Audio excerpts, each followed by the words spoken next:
অর্থাৎ সারা জীবন system wise চলছি, rules regulation মেনে চলছি, আজকে আপনার সামনে আসছি। যদি আমি মেনে না চলতাম, আমি এরকম হাসপাতালে হাত পা ভেঙে বাসা করে থাকতাম। সো আমরা কী করছি?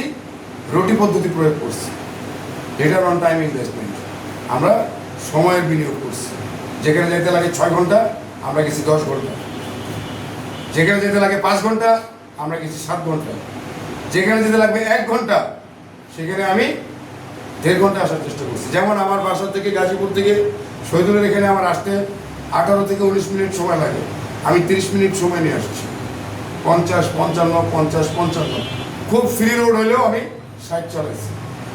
কিন্তু আমার আশেপাশ দিয়ে 80, 90, 120 দিয়ে উড়ে চলে গেছে। কারণ 80, 90, 120 দিয়ে যে গেছে হয়তো এমনভাবে শেয়ার কোনোদিন বাসা যেতে পারবে না।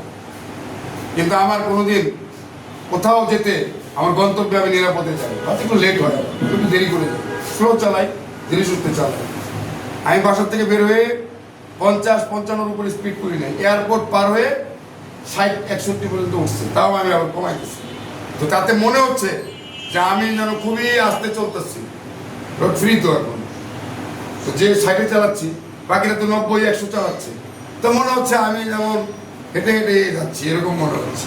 আমার কাছে মনে হচ্ছে আমিও একটু স্পিড দেই না কেন, এরকম মনে হবে, এরকম মনে হবে, আমিও দেই না কেন।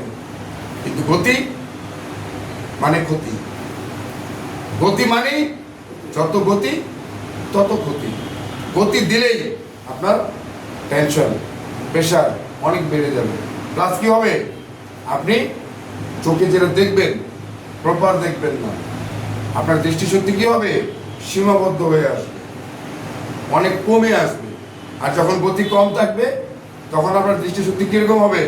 প্রসারিত হবে, অনেক প্রসারিত হবে। সাপোজ আপনি যদি 40 থেকে 50-এর মধ্যে চলেন, আপনার কোনো ফ্রেন্ড, ভাই, বন্ধু যদি রাস্তায় দাঁড়িয়ে থাকে, আপনি তাকে দেখে চিনতে পারবেন এবং উইদিন 10 মিটার তার কাছ থেকে আপনি 10 মিটারের মধ্যে গাড়িটা আপনি থামাতে পারবেন।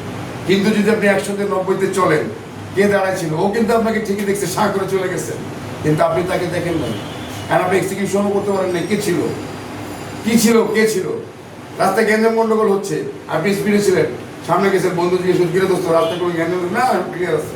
আসলে কিন্তু গ্যাঞ্জাম ছিল, বাট আমরা দেখতে পারিনি। কেন? আমরা খুব স্পিডে ছিলাম।